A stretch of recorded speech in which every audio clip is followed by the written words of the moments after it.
Hello again, class. This is Professor Philip Kraus, your instructor for evangelism here at Carolina University. So today we're looking at what would be lecture number 3. Last lecture was on what is the gospel. Now we're asking the question, what exactly is evangelism? So let me open us in prayer, and then we're going to jump right into the material. Father, we thank you for your love and that you are a God who speaks to us, that you have spoken in many ways. You've spoken especially in your Son, Jesus. When we think about evangelism, we can't help but think of the ministry and the life and death and resurrection and ascension of Jesus. And so we are so grateful for your love, for what you have done for us, and that you now, by means of grace, call us to participate in your mission through evangelism. So help us to understand the material today, not just in a head knowledge, but also in a practical way. And God will give you all the glory. In Jesus' name we pray. Amen. All right. So after last lecture, we looked at the gospel. We noted the gospel is an announcement. It's the announcement of what God has done for sinners through His Son, Jesus. And so now we're going to take that next step and ask the question, what exactly is evangelism? I mean, why would we have an entire class dedicated to what we call evangelism? So today we're going to be in God's Word. We're also going to be in Max Stiles' book, J. Max Stiles' book, Evangelism, and answering the question, what exactly is evangelism? So here are some bigger points to consider when deciding whether something is evangelism or not. First, we need to practice humility. There's an opening story. I hope you have already read it. If not, I ask you just to pause the recording and go read the opening of chapter 1, pages 21 and 22, where the author reflects on an event that happened in his life. And when we read that event, most of us, our initial reaction is going to be like, I can't believe that happened. But as he explains, there's a lot of us that may not, as ministers, as Christians, as pastors, ministry leaders, we may look down on what we hear other people doing as evangelism very quickly, before realizing maybe that's exactly how some of us came to Christ. I know in my own ministry, we do an altar call. We do an invitation for people to respond to the preaching of God's Word pretty differently than what I grew up in. And it is easy maybe for me to pridefully look down on the way it used to happen without noting the different ways God uses ministers and church services and the gospel being taught.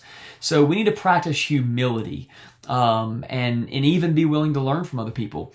We need to acknowledge that God is sovereign. And this is a huge point that we're going to keep on coming back to over and over and over.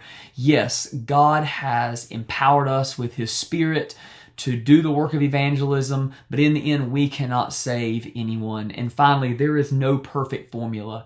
There is no one way to do evangelism. That is the only way. Also, there is no perfect formula so that every time we do evangelism in this way, someone is going to be saved. And so those are just some big overarching points that we're going to touch on today in this lecture 3, but also throughout the course. So let's use his definition. I think this is a simple definition, and as we break it apart, I think we'll all agree it's a very helpful one for understanding evangelism and even teaching others about evangelism. Throughout this course, we're going to go with the definition. Evangelism is teaching the gospel with the aim to persuade. So let's break this down. First, why do we need to even study evangelism, specifically a definition? I mean, isn't evangelism just when we go out and we tell people about Jesus and stuff? Well, there is, as he quotes in the book, there is much sickness in the church worldwide because of churches calling something evangelism when it is not. Think about that for a second. Are there unsaved Christians, people who believe without a shadow of doubt that they're a Christian and yet they're not. Why? Because someone shared something about Jesus, or maybe someone shared a part of the gospel. There was no repentance, there's no faith. And so again, what is evangelism? Knowing that could prevent that from happening. Number two, there are Christians with no concept of the next step. The realization that evangelism is the beginning, where we share the gospel and then we help them take that next step to trust in Jesus, to join a local church and grow, to become evangelists themselves. And then finally, Christians with no concept of the gospel. You know, as we're going to see in this course, the gospel is certainly what we teach in evangelism to those who are lost. But the gospel is something that we also need as Christians. And the better we know the gospel as Christians, the better we're going to be able to share it with those who are lost. And so this sickness that's throughout the church in other countries, but also in our very own country, maybe can be cured if we would begin thinking deeply about what evangelism is and then practicing it. So let's break this down. Evangelism is teaching. The simple truth is there is no evangelism without words. Now we can change that word teaching to sharing, or even preaching at times, but teaching is a reminder that man, woman, child, youth, senior, adult, it doesn't matter who you are.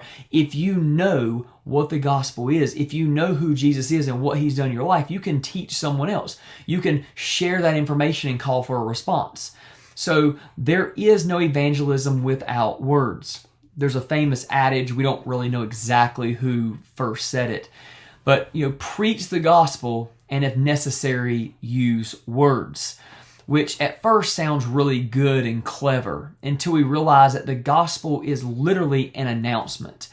Evangelism requires us to use words. We have to share the news. We can't just do good works and hope they understand, read between the lines who we are and why we're doing these good things. Evangelism necessarily requires words. Evangelism is teaching what, though? Is it teaching self-help advice? Is it teaching a bunch of laws they need to keep? Rules? No, it's teaching the gospel, what we covered in the last lecture. As it says here on the screen, we're not teaching self-improvement. Get your act together and God will love you. Or self-care. If you just better understood yourself and loved yourself more, everything would fall into place.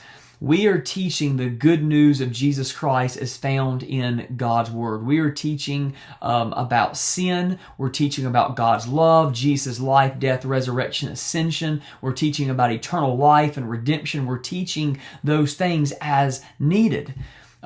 There's two mistakes we can make about the gospel when it comes to teaching it. Number one, we can make it too small. Number two, we can make it too big. By too small, for example, let's say we know the gospel message, we know it well, but we only share certain aspects of it. So we leave repentance out of it, or we leave judgment, we leave sin out of it. We just want to talk about a God who loves people. Or on the flip side, maybe we only talk about hell, we only talk about judgment without talking about God's compassionate love for sinners. We want to make sure that we teach the gospel as it's found in God's Word, and we don't just cherry pick little pieces of it. We don't want a gospel that's too small. One aspect of this, or one way that a gospel is too small, would be something like fire insurance.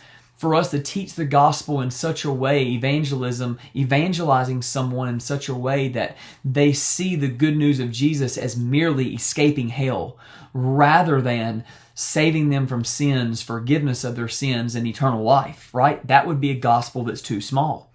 On the flip side, a gospel too big.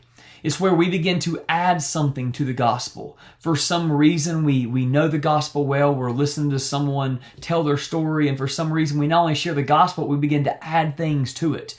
the thing that we typically are led to add to it would be some sort of works-based righteousness, meaning, yes, you need to put your faith in Jesus to be saved, but you also need to do A, B, and C in order to be saved, right? When we add anything to the gospel, we lose the gospel. So we want to teach the gospel, not the gospel is too small, the gospel is too big. Let's stick to the gospel and trust our sovereign God to do the work as His word is shared.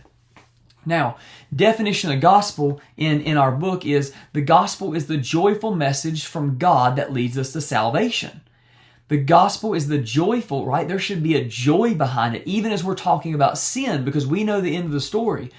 Joyful message from God. It's not our gospel. It's not Paul's gospel. It is God's gospel that leads us to salvation.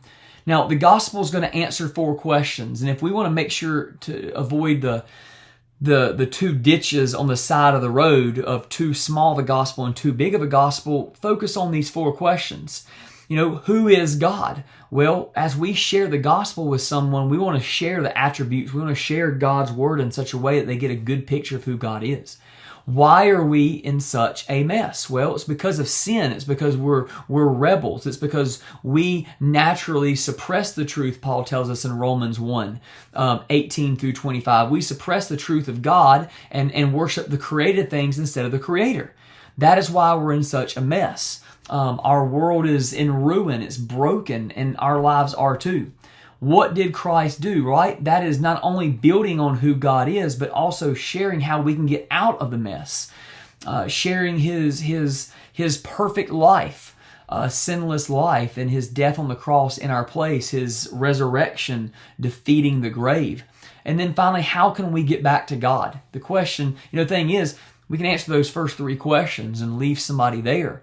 But when we're teaching the gospel, we're calling for a response. It is a joyful message where we invite people to believe in Jesus Christ and be saved.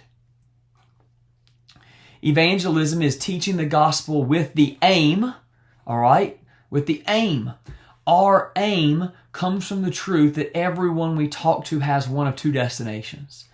They're either going to spend eternity in heaven, in the new heavens and the new earth, eternal life, or eternal punishment where they are separated from the goodness of God for all eternity, suffering in hell. That is what God's Word tells us very clearly.